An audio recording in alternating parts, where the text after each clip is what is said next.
Assalamualaikum warahmatullahi wabarakatuh.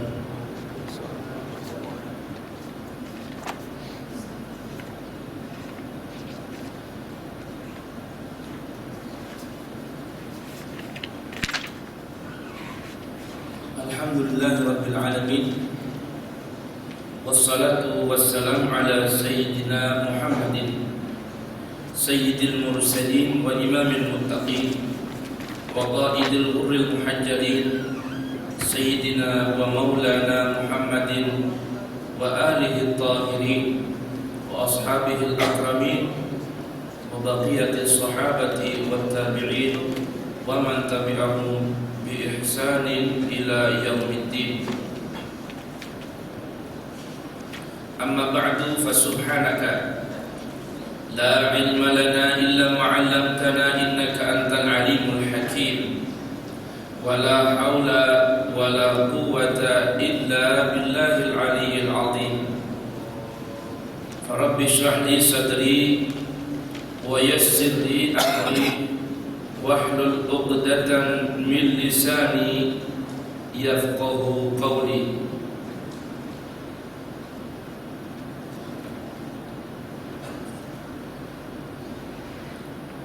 Rabbana atina min ladunka rahmatan wa hayyi lana min amrina rasyada. Rabbana zidna ilman wa alhiqna bis shalihin. Para hadirin jamaah Masjid Al-Hidayah yang dirahmati Allah Subhanahu wa taala. Alhamdulillah, di siang hari ini kembali kita berjumpa melanjutkan kajian tuntunan salat menurut riwayat hadis, yang mana sudah sampai pada tema atau bab tentang masalah sujud, tentang bagaimana cara atau tata cara sujud serta bacaan berikut duduk di antara dua sujud.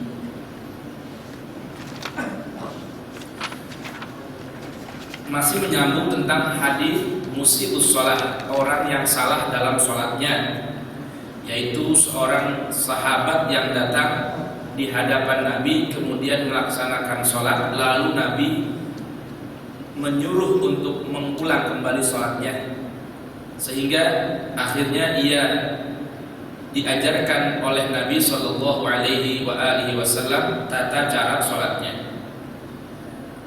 Bab sujud yang pertama adalah sebagaimana kata Nabi Shallallahu Alaihi Wasallam, "Tsumma tasjud hatta tatma'inna mafasiluhu." Kemudian sujudlah engkau sehingga engkau dapat tumakninah dalam sujud. Arti tumakninah adalah tenang, anteng, tidak bergerak. Maknanya dalam rukun-rukun fi'li, rukun-rukun yang merupakan gerakan-gerakan sholat, Nabi Shallallahu Alaihi Wasallam mengajarkan di setiap rukun-rukun sholat itu diperintahkan untuk bertumakninah, yaitu tidak segera merubah posisi sehingga anggota yastaqiru kullu udwin fi mahallihi, sehingga setiap anggota sholat ini tenang, anteng, tidak bergerak pada tempatnya. Nah, di sini selain tumakninah, tata cara sujud adalah yang pertama meletakkan kedua lutut ke lantai sebelum kedua tangan. Hal ini senada seiring dengan apa yang dikatakan oleh Nabi Sallallahu Alaihi Wasallam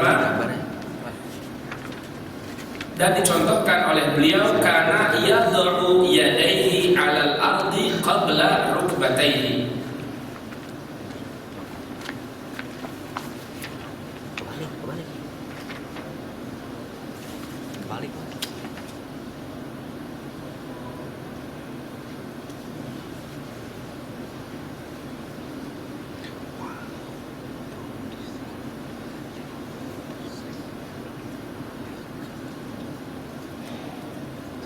Mungkin bisa dilihat di gambar ya. Halaman selanjutnya itu ada ya. Jadi urutannya seperti itu. Pertama, dudukkan, turunkan lutut, kemudian tangan, kemudian baru anggotanya. Ya, udah bisa lihat gambarnya ya? Ada gambarnya kan? Yaitu meletakkan lutut sebelum meletakkan tangan. Ya, lutut dulu, baru tangan. Jangan sampai kata sebuah hadis yang lain, jangan sampai kalian turunnya itu seperti turunnya onta. Nah, kalau onta kan turunnya bagaimana? Kaki depan dulu yang merupakan tangan kalau kita sebelum dia turunkan lututnya. Nah, itu gambar tadi ya, cara turunnya. Satu berdiri dari i'tidal, kemudian kedua turun, lututnya diletakkan, ketiga tangan, keempat barulah wajah, tangan berupa kedua tangan lalu wajahnya. Kemudian yang kedua, sebagaimana diriwayatkan oleh Al-Bukhari, sujud dengan meletakkan ke lantai 7 anggota badan. Yang pertama dahi, yang kedua 2 telapak tangan, yang ketiga 2 lutut, yang keempat ujung telapak kaki kanan, yang kelima atau 6, 7 sudah digabung ya, ujung telapak kaki kiri. Baik, hadisnya adalah sebagaimana kata Nabi Shallallahu Alaihi Wasallam, umirtu an asjuda atau umirna an nasjuda ala sab'ati a'dhumin. Yaitu pertama alal jabhah, kemudian wa asyara biyadihi ala anfi, termasuk hidung, wal yadaini ya, karena hidung kan bukan bagian tulang keras, wal yadaini kedua tangan atau kafaini kedua telapak tangan. Yang ketiga rukbataini 2 lutut. Kemudian selanjutnya wa atrafil qadamain, jari-jari telapak kaki. Kemudian kata Nabi wala nakfita athiyaba wasy'ar, dan kami dilarang untuk merangkul atau menggulung pakaian dan rambut untuk alas sujud. Nah, maksudnya gimana nih? Gini ya. Sekarang ada masalah, ini kopiah. Masukkah ini bagian dari apa? Dari pakaian. Kalau ini masuk bagian dari pakaian, maka kopiah ini tidak boleh menutupi 7 anggota sujud. Jadi kalau begini nggak boleh nih. Nah, nggak boleh ya. Kenapa? Karena di antara 7 anggota sujud adalah apa? Kening, ya. Berarti kening tadi dikatakan dalam satu riwayat wala nakfita, dalam satu riwayat wala nakufa. Ya, wala nakufa, jangan kita menjadikan atau menggulung rambut kita atau menggelar rambut kita serta pakaian kita untuk alas sujud. Mungkin boleh ya dicontohkan oleh saudara Fadli. Coba silakan berdiri di sini. Pertama diri dulu ya, untuk contoh gimana cara turunnya. Ya, baik. Ini setelah ini dulu ya, coba sami Allahu liman hamidah. Sami Allahu liman hamidah. Nah, kemarin ingat ya bahwa meluruskan tangan ketika i'tidal atau mengembalikan ke tempat tadi juga tidak mengapa ya. Kedua-duanya dapat dipertanggungjawabkan riwayatnya. Kemudian cara sujud, ya ingat lutut dulu ya. Kemudian tangan, kemudian wajah, berikut hidung ya. Walaupun ini tadi kan di bahasa hadisnya bagaimana? Redaksinya umirna an nasjuda ala sab'ati a'dhumin, 7 tulang keras. Nah, termasuk Nabi benar tadi ini wa asyara biyadihi ila anfi, termasuk hidung. Walaupun hidung bukan bagian dari a'dhum, bukan bagian dari tulang keras, namun bagian dari yang diperintahkan untuk bersujud walaupun bukan 7 anggota. Jadi 7 anggota mana? 1, 2, 3, 4, 5, 6, 7.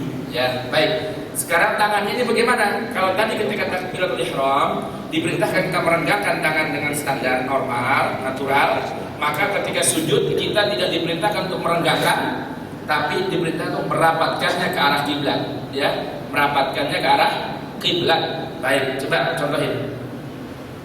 turun, ya. Sami Allahu liman hamidah. Dia turun, tangan baru kening, ya, termasuk hidung, ya. Nah, kemudian jari-jari kaki jangan lupa, ya. Coba madep sana, masukkan sini sebabnya. Iya, jari kakinya di kamera. Baik, sunnahnya adalah cara turun ataupun jarinya ini bagian dari anggota yang diperintahkan untuk ditekuk, ya, seperti ini jarinya, ya. Maka kalau yang seperti ini tidak sempurna sholatnya. Nah, seperti ini tidak sempurna. Ya, karena tadi umirna an-nasjuda ala atrafil qadamain, termasuk jari-jarinya diperintahkan untuk bersujud. Maksudnya apa? Ini jari juga diperintahkan untuk menghadap kiblat. Ya, mengarah ke kiblat di sini.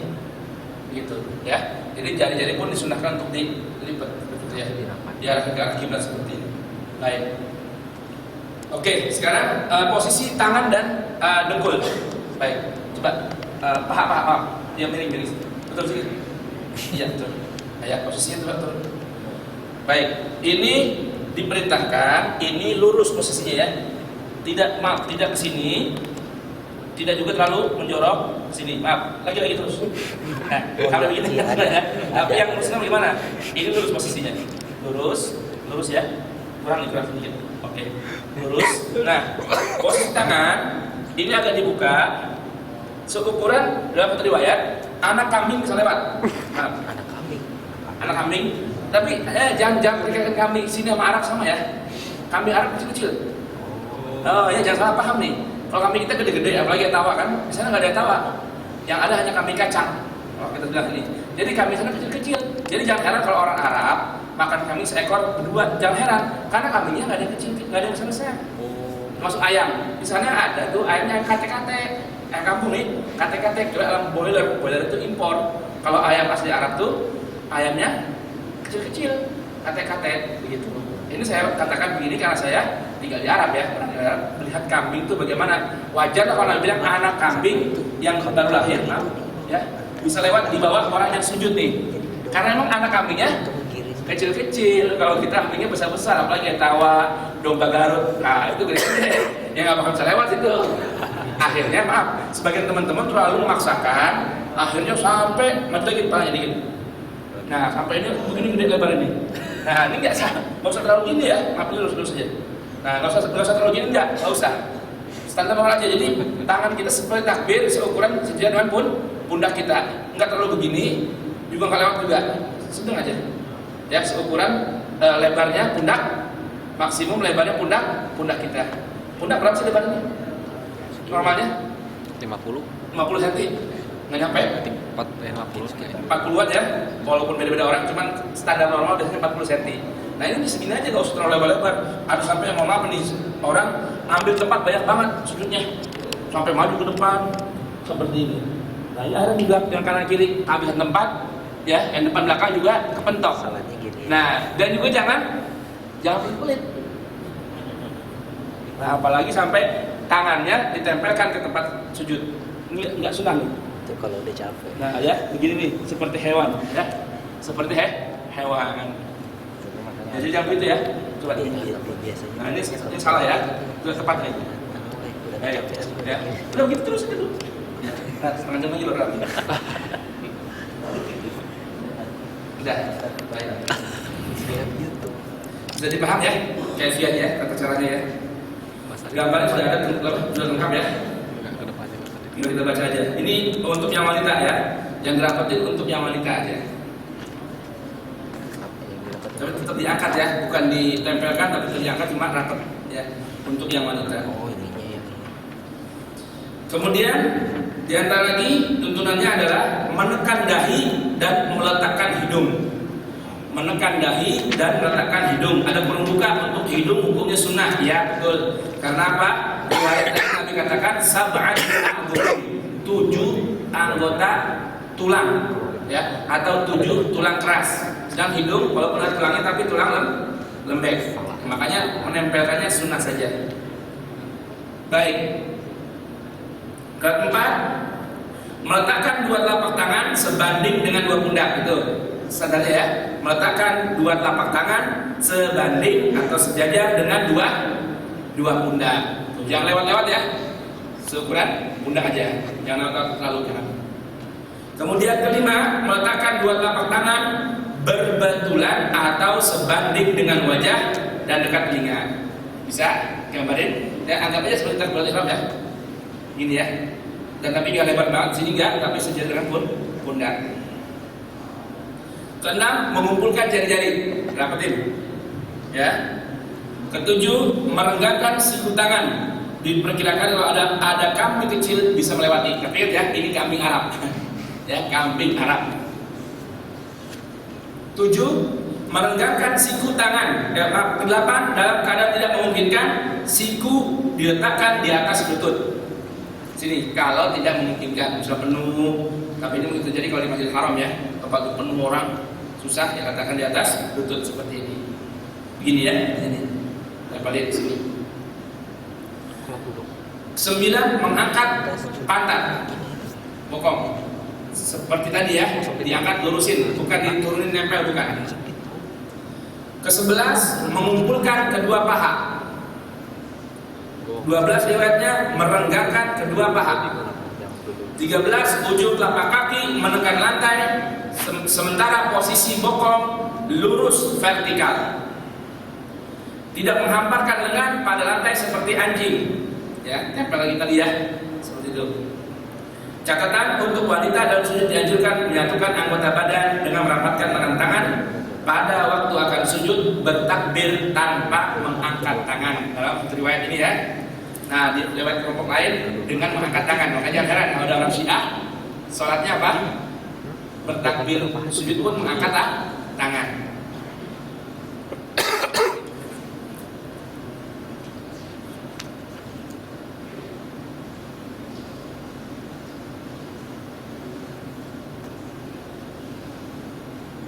Ini ada dua ya. Mengumpulkan kedua tangan dan mengangkat kedua paha. Iya. Cobanya boleh. Oh, maksudnya kayak gini.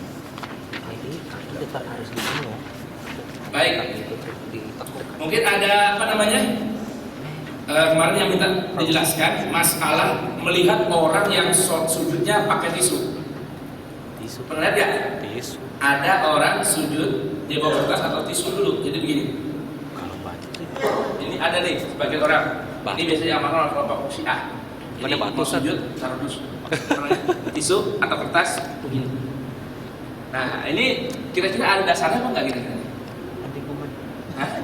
Anti kuman dasarnya gitu ya.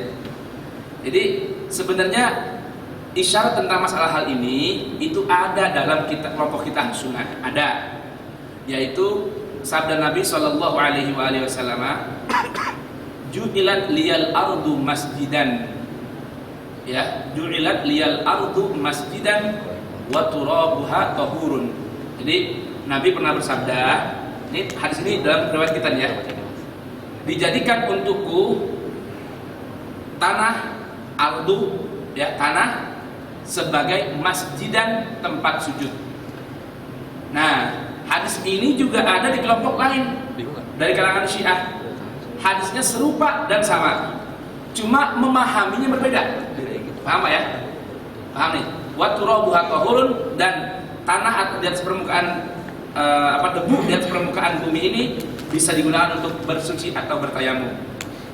Hadis ini ya di kalangan Ahlus Sunnah ada, redaksinya sama dan mirip dengan hadis seperti ini di kalangan Syiah. Cuma yang beda memahaminya.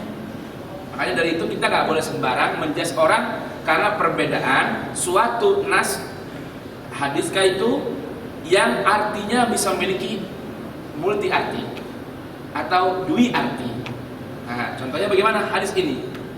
Jadi hadis ini bunyi apa? Dijadikan untukku, dalam riwayat dijadikan untuk umat Islam tanah atau bumi sebagai tempat sujud, dan dijadikan debu di atas permukaannya dapat digunakan untuk bersuci. Nah, ulama kita Ahlus Sunnah wal Jamaah memahami hadis ini dengan apa?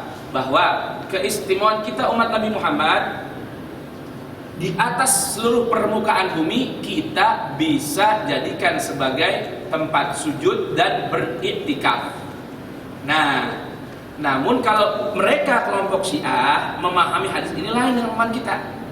mereka memahami bahwa kita harus bersujud di atas tanah atau sesuatu yang dibuat dari media tanah. Apa nih? Ya, tanah atau media yang berasal dari tanah. Maka mereka tidak mau nih sujud di atas karpet kayak gini, karena ini bukan dari tanah, tapi dari apa? Dari bulu, ya, dari apa namanya? Bulu hewan, domba dan sebagainya. Mereka lebih senang di atas apa? Tikar, pandan, atau di atas tanah, atau di atas ubin, atau di atas batu. Makanya ada yang pakai batu kan tuh, bayang? Atau di atas kertas gantinya batu. Karena mereka takut kalau pakai batu dibilang lain, gantinya mereka bawa tisu sambil korak-korak ngelap biar orang nggak tahu. Ngerti ya? Kurang kelap. Tisu bukan tanah. Hah? Tisu kan Dari mana? Kayu. Kayu dari mana? Dari pohon. Pohon dari mana? Dari hutan. Dari tanah maksudnya. Gitu ya. Maksudnya lain dengan ini apa namanya? Dengan ini kan dari apa? Dari kartun, dari bulu domba, atau mereka nggak mau. Jadi makanya kadang mereka nih kalau ada karpet cari yang nggak ada ininya, yang nggak ada karpetnya, mereka jadi langsung ubin gitu. Ada malah masain sampai sini misalnya ini apa? Ubin. Karpet sini ubin nih. Mereka sujud apa ya? Apa sini tuh? Seperti itu. Jadi sebenarnya perbedaannya dari satu hal yang tidak fundamental, ya, hanya bersifat cabang-cabang saja. Jadi nggak perlu dipermasalahkan. Tadi itu masalah mengangkat tangan, karena ada riwayat takbir juga dalam agama sunnah nih, mengangkat tangan jadi sambil ini Allahu Akbar. Nah, mereka pakainya gini, Allahu Akbar. Itu nanti taruh sini. Nah, mereka kan dilepaskan. Orang Mazhab Maliki dan Syiah itu lepas tangan. Nah, begitu. Kita pun ada riwayat dari sunnah. Cuma kita nggak pakai itu. Jadi kita langsung bangun Allahu Akbar, hanya bertakbir tanpa mengangkat tangan. Kalau mereka bertakbir, bangun dari sujud juga dan mengangkat. Tapi itu tidak bermasalah, ya. Baik, sekarang doa dalam sujud.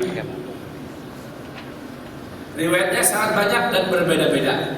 Minimal membaca Subhana Rabbiyal A'la. Apa? Subhana Rabbiyal A'la. Dalam riwayat ini, riwayat dari mana nih? Ahmad, Muslim dan Ashabus Sunan. Kemudian yang kedua dari Ad-Dailami dan riwayat Ahmad juga. Apa bacanya? Rabbil firli, Rabbil firli, Rabbil firli. Nah, ya, ini minimal nih. Artinya apa? Subhana Rabbiyal A'la, Maha Suci Tuhanku yang Maha Luhur. Rabbil firli, Tuhan ampunilah, berikan ampunan untukku. Yang kedua, mengenai bilangan, mengulang bacaan dapat disamakan dengan bacaan ruku sekali, 3 kali, 10 kali, dan tidak terbatas. Ya kan? Ada sebuah hadis yang sahih bahwa Nabi Shallallahu Alaihi Wasallam berkata, aqrabu ma yakunul abdu min rabbih wa huwa sajidun fa aktsiru wa fi riwayatin fa alihu fihi ad-du'a.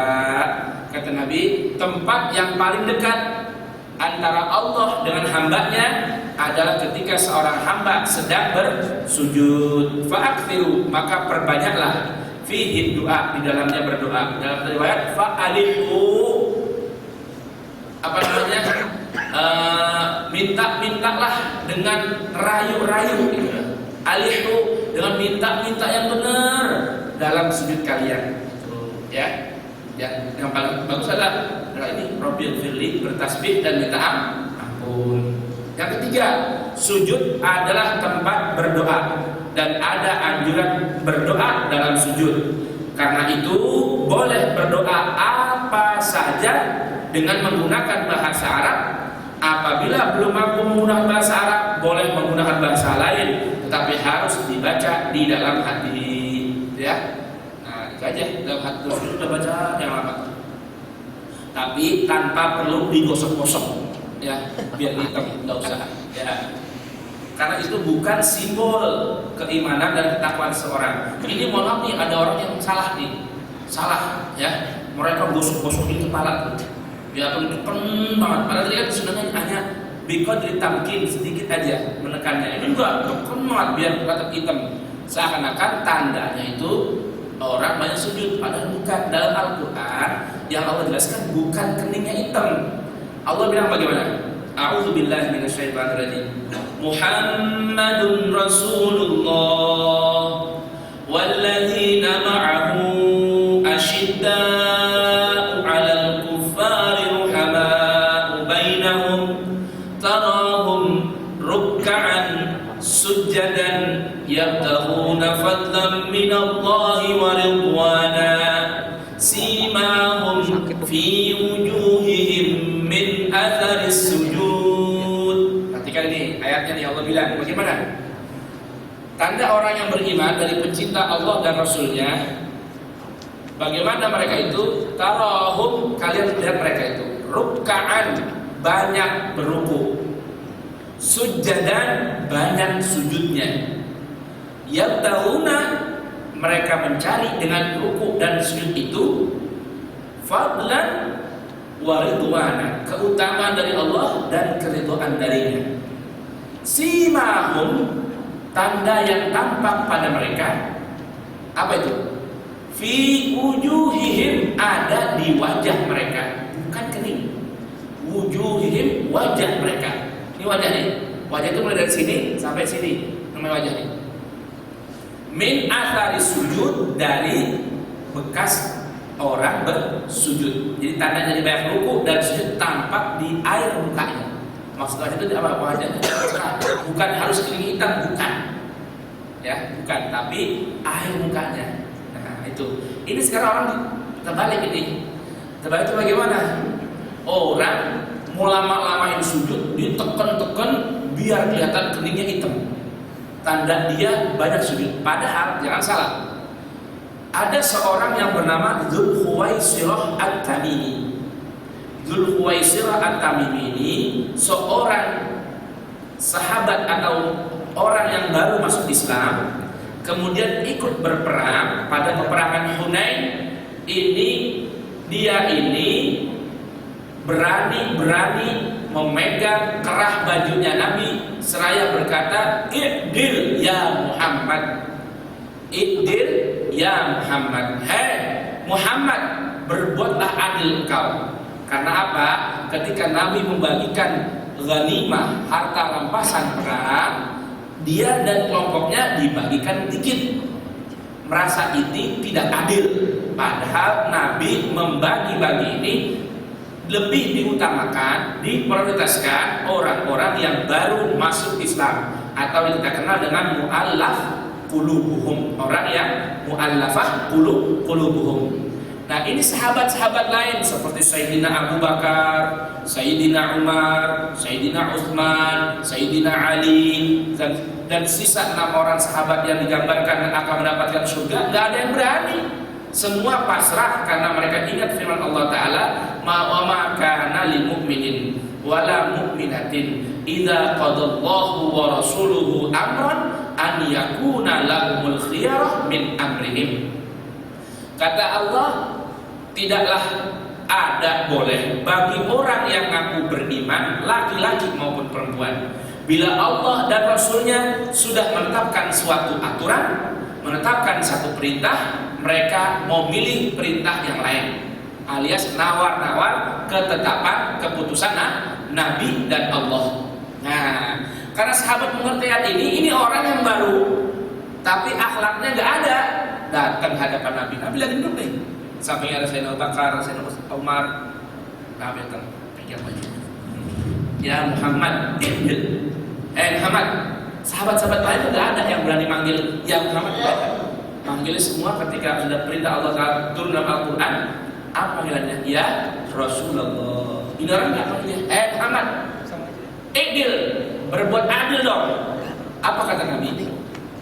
Wahai, celaka aku. Kalau hilang adil, kalau aku nggak bisa berbuat adil, faman dia adil. Siapa lagi yang bisa berbuat adil? Betul aja Nabi bilang. Kalau aku saja Nabi nggak bisa berbuat adil, kira-kira siapa lagi yang mampu bisa berbuat adil? Wah, Sayyidina Umar nih udah bergetar nih, angkat pedangnya. Ya Rasulullah, ya Rasulullah, beri saya kesempatan, adrib unuq, saya penggal lehernya. Misalnya Umar udah ada Rasul diganggu-ganggu, ini udah paling dengan pedang aja. Kata ya Rasulullah kepada Sayyidina Umar, khalis sabilahu ya Umar, udah biar dia pergi. Kata siapa nih? Kata Rasulullah. Nah, orang ini dalam riwayat lain, hadis ini ada ya dalam Sahih Muslim, dalam Bukhari, dalam Tirmidzi ada keterangan seperti ini. Di antara riwayatnya orang ini sifatnya gambaran bentuk fisik itu bagaimana? Pakai celana atau pakaian cingkrang. Pakaian itu di atas kaki. Ya, kakinya, pakaiannya. Kemudian jenggotnya lebat, panjang. Kemudian keningnya hitam. Tuh, keningnya hitam. Digambar gitu tuh manusia. Keningnya hitam. Ya bukan berarti orang kulit hitam itu bukan ya. Ini gambarannya begitu. Maksudnya bagaimana? Karena orang ini rupanya lebih menampilkan suatu hal yang bersifat simbolik, bukan tatanan hati yang tampil dalam perilaku. Kan Allah bilang, simahum fi wujuhihim. Ini kalau dalam bahasa kita tampak dari air mukanya, bekas dari orang banyak bersujud. Orang kalau banyak bersujud, itu kan efeknya apa sih? Harusnya hasilnya adalah tawadhu, benar gak? Karena bagian yang paling, wajah yang paling mulia ini kan bagian tubuh kita yang paling mulia mana? Wajahnya kan, itu selalu direndahkan di hadapan Allah, ditempelkan ke tempat yang paling rendah di atas permukaan bumi, yaitu tanah atau lantai ini, sehingga dari ucapan, perbuatan, sikap akan kelihatan orang ini gak sombong, orang ini apa? Gak egois dan lain sebagainya. Dari mana tampaknya? Min wujuhihim, ya, fi wujuhihim, kelihatan dari air mukanya. Kan ada kan dalam bahasa Indonesia air muka, bukan bukan air, bukan, maksudnya ini tampilan cerminan apa yang terpantul dalam hati, seperti itu. Ya, baik. Intinya kita disunahkan untuk bersujud dan berlama-lama dalam sujud. Namun kita tidak diperintahkan untuk memaksakan diri dalam tata cara sujud. Baik. Kemudian yang keempat, dilarang membaca Al-Quran pada waktu sujud dan ruku. Nah, sini nih, dilarang membaca Al-Quran pada waktu sujud dan ruku. Ya, kenapa? Karena dijelaskan dalam riwayat ini, innamas sujud at-tasbih wa tadarrur. Sujud itu memperbanyak tasbih dan memperbanyak merendah atau meminta kepada Allah. Tempatnya baca Al-Quran di mana? Ketika berdiri. Saya ada ketemu orang, subhanallah, gak sangka di tengah Jakarta masih ada orang seperti ini ya. Beliau ini kalau sholat malam setengah satu itu 2 rakaat aja. Kalau bangun setengah satu 2 rakaat sholatnya, nggak banyak sama 1 witir. Saya bilang, antum kok? Saya pikir karena dengarnya ahli ibadah nih, kok hanya rutin setiap malam 3 rakaat doang. Saya aja usahain, saya bilang itu jaga 11 rakaat di witir tiap malam itu. Ramadan ataupun di luar Ramadan. Karena enggak 3 aja. Wah, sebanyak banyak.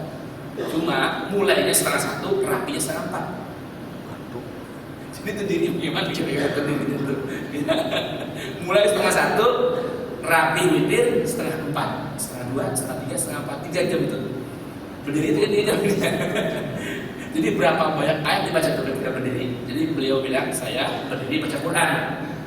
Terkadang kalau lagi males, 1 rakaat itu paling nggak baca Al-Baqarah 3 juz. 1 rakaat itu, ya. Nah, jadi saya nggak kuat sholat banyak. Jadi saya sholatnya 3 aja. Kalau ante masih muda, banyak kan 11, nggak apa-apa. Kalau anda nggak kuat 3 aja deh. Cuma mulai setengah 1, setengah 4. Jadi dalam berdiri itu baca Quran, ruku dan sujud membaca tasbih sebanyak-banyaknya, ya kan? Karena arti sholat kan doa. Jadi ada dalam sebuah hadis jelaskan, innamas sholah as-tasbihu wa doa. Sholat itu adalah membaca tasbih dan membaca doa. Oleh karena bilang sini dilarang dalam riwayat ini, riwayat dari kitab hadis menjelaskan bahwasanya dilarang membaca Al-Quran pada waktu sujud dan ruku. Baik. Atau apabila ayat Al-Quran tersebut kecuali dalam sholat hajat, ya, sholat hajat sebanyak 12 rakaat. Hadis ini diriwayatkan dalam kitab Tuhfatul Dzakirin. Atau apabila ayat Quran tersebut dianggap sebagai doa. Nah, tapi boleh membaca Al-Quran dalam sujud, namun yang berisikan ayat-ayat doa. Rabbana zalamna anfusana wa illam taghfir lana wa tarhamna lanakunanna minal khasirin. Maka boleh bacanya. Baik, yang bawa pulpen, coba tulis di artinya ya. Di antara doa sujud, biar kita paham nih. Jangan hanya kita baca doang tapi nggak tahu artinya, jadi kita nggak bisa nikmatin dalam sujudnya. Subhanaka, maha suci Engkau, Allahumma ya Allah, Rabbana, wahai Tuhan kami, wa bihamdika, dan dengan memujimu, Allahumma ya Allah, ighfir, berikan ampunan, li, untuk aku. Yang kedua, subuhun, maha suci Engkau dari sesuatu yang tidak layak bagimu. Kudusun, maha suci juga dari segala noda. Rabbul malaikati, Tuhan para malaikat. Warruhi, dan Tuhannya, penciptanya ar-ruh. Atau bisa diartikan sini ar-ruh sini adalah Jibril. Jadi Tuhannya malaikat dan Tuhannya Jibril. Rabbi, wahai Tuhanku, akti, berikan nafsi pada jiwaku, takwaha, ketakwaan hati atau ketakwaan jiwa, ya. Rabbi, wahai Tuhanku, akti nafsi, berikan untuk diriku takwaha, ketakwaan jiwaku, wa zakkiha, dan sucikan diriku, anta, sesungguhnya Engkau, khairu man, sebaik-baik zat, zakkaha, yang dapat mensucikan jiwaku, anta waliyuha, sesungguhnya Engkau waliyuha, pelindung jiwaku, waliyuha, pemilik jiwaku, bisa juga, wa maulaha, dan penolong jiwaku. Allahumma ya Allah, ighfir, berikan ampunan, li, untukku, dzambi, akan dosaku, kullahu, semuanya atau seluruh dosaku, diqqahu, baik yang kecil-kecilnya, wajullahu, ataupun yang besar-besarnya dari dosa, wa awwalahu, yang sudah lalu, wa akhirahu, yang bakal datang, wa alaniyatahu, dan yang kelihatan, wa sirrahu, yang tersembunyi dari dosaku. Allahumma ij'al, ya Allah, jadikan, fi qalbi, dalam hatiku, nuran, cahaya, wa fi sam'i, dan jadikan dalam pendengaranku, nuran, cahaya, wa fi basari, dan jadikan dalam penglihatanku, nuran, cahaya, wa an yamini, dan jadikan dari sebelah kananku, nuran, cahaya, wa tahti, dan jadikan dari bawah diriku, nuran, keluar cahaya, waj'alni, dan jadikan diriku, nuran, cahaya. Doanya cakap kan? Kalau mau dibaca sayang sekali dalam sujud ini. Doanya apa tuh? Minta cahaya, ya kan? Minta takwaan hati, takwaan jiwa, disucikan jiwa kita, ditolong jiwa kita, diampun dosa yang kecil, yang besar, yang awal, yang akhir, yang kelihatan dan yang tidak kelihatan. Nah, jadi sudah saya artikan, nanti dibaca, jangan sampai enggak. Baik. Sudah, nanti kita lagi kira-kira nih. Sampai halaman. Mungkin 2 pertemuan cukup ini ya, atau melihat. Baik, sekarang kamu duduk antar 2 sujud. Duduk antar 2 sujud ini dapat dilakukan dengan 1. Duduk iftirash, 2. Duduk ik'a. Ya, duduk ik'a ini sini ada ik'a yang dibolehkan dan ada ik'a yang terlarang. Bagaimana ik'a yang dibolehkan itu? Meletakkan bokong atau pantat pada kedua tumit yang ditegakkan. Ada ik'a yang terlarang. Sama-sama dalam bahasa sebetulnya duduk ik'a. Intinya duduk ik'a itu duduk yang berpakuan kepada bokong atau pantat. Kalau iftirash bagaimana? Arti iftirash. Iftirash itu artinya gelaran, hamparan atau alas. Itu namanya iftirash. Jadi duduk iftirash menjadikan salah satu kaki sebagai alas bagi bokong. Ya, itu ya. Gitu. Jadi contohnya ini. Coba Mas Fatin disebutkan. Jadi ada iftirash, ada iqa ya. Itu boleh miring nggak Pak? Baik, itu ya. Duduk Ustaz gimana? Iftirash ini yang kaki kirinya ini dijadikan alas ya, hamparan untuk bokongnya. Cuma yang begini ini kurang tepat. Ini ingat ya, kita sholat semua diperintahkan untuk menghadap kiblat. Jadi kakinya diangkat, diluruskan menghadap kiblat. Nah, kalau nggak biasa susah kan? Ini. Ini namanya iftirash. Ini yang kiri jadi alas, yang ini tetap tegak, jadinya menghadap kiblat juga sama. Ini namanya iftirash. Ya. Kalau iqa itu begini.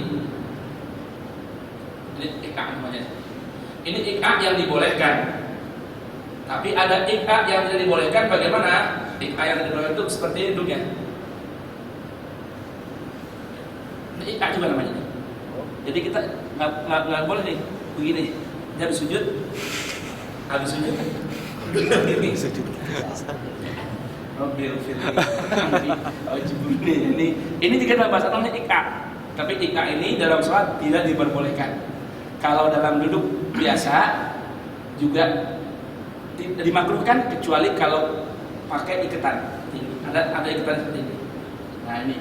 Tapi kalau dalam begini enggak. Ini Rabbil firli warhamni wajburni warfa'ni itu sunnah. Ya, halus juga lagi. Nah itu enggak ya. Baik ya, jadi paham ya. Kalau tadi iftirash. Kalau tawarruk, warok itu dalam bahasa artinya pinggul bokong kita ini. Berarti kalau tawarruk itu yaitu menjadikan bokong kita sebagai alas langsung. Nah, nama tawarruk nih. Jadi ininya langsung di apa? Dijadikan alas untuk duduk. Jelas ya? Tawarruk ini hanya disunahkan pada tasyahhud akhir. Iftirash kapan tempatnya? Disunahkan dalam setiap duduk yang setelah itu berdiri. Setelah itu ada berdiri. Kalau tawarruk tahiyat akhir kan? Nah, berarti udah setelah itu udah ada berdiri. Jadi kalau berarti apa? Kalau duduk antar dua sujud, ya. Atau ketika apa? Ketika tahiyat awal, atau ketika kita masuk ikut imam sudah rakaat akhir. Maka kita baru ikut terlambat masbuk, maka kita nggak sunnah untuk apa? Nggak sunnah untuk tawarruk, tapi sunnahnya iftirash. Dan ingat ya, tapi ini hanya sunnah saja. Ya, yang sunnah pun disebabkan ada perbedaan riwayat. Jadi kalau orang dibalik tahiyat akhir duduk iftirash, tahiyat awal duduk tawarruk, tidak mengapa, tidak membatalkan sholat dan juga tidak diperlu dan boleh tidak boleh dan tidak perlu untuk dibid'ahkan. Minimal hanya mukhalifur riwayah. Udah hanya berseberangan dengan dua riwayat dan itu tidak membatalkan. Ya, seperti halnya kunut, yang orang mau baca kunut tidak batal, yang tidak baca kunut tidak batal. Ya, ikut imam yang kunut kita kunut tidak batal, ikut imam yang kunut kita tidak kunut juga tidak membatalkan sholat, tidak mengapa. Ya. Baik.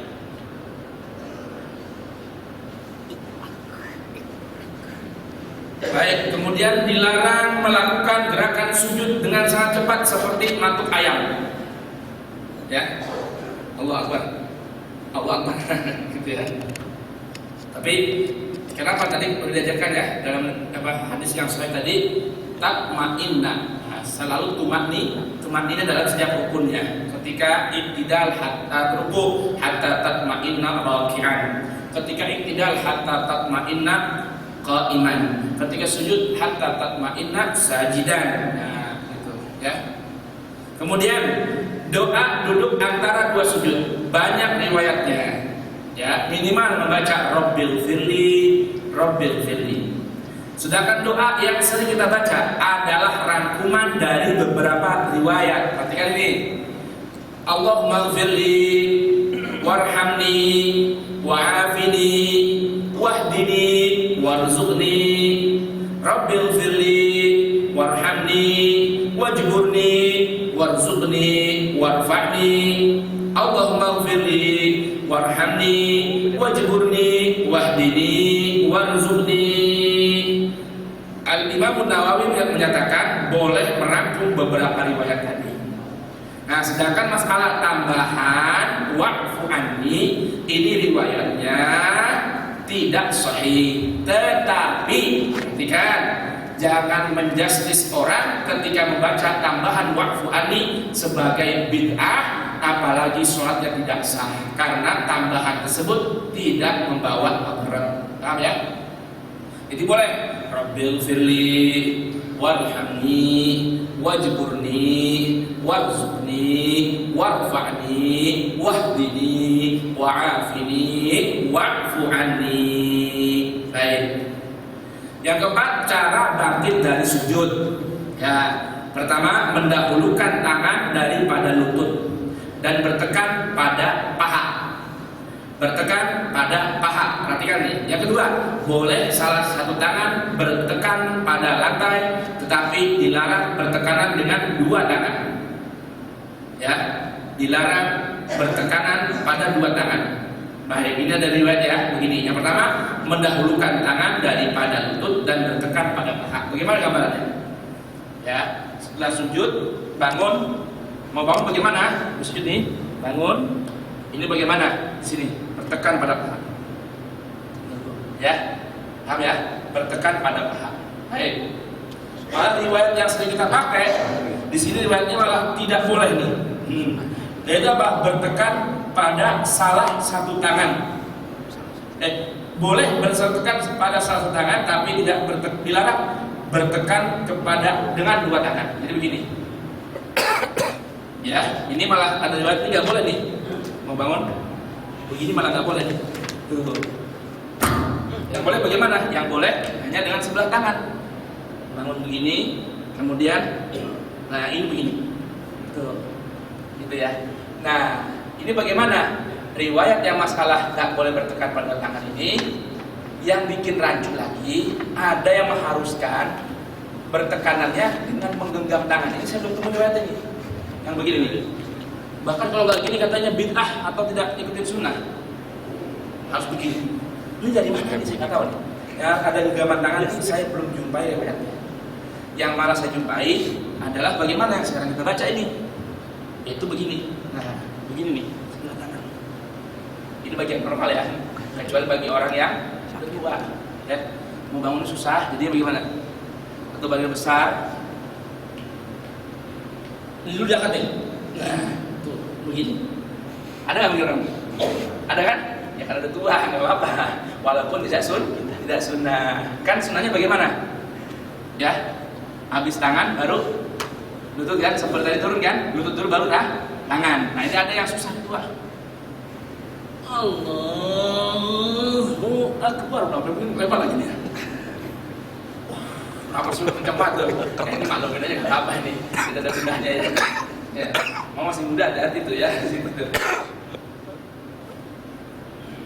Baik, untuk rokat yang ganjil, istilahnya bagaimana?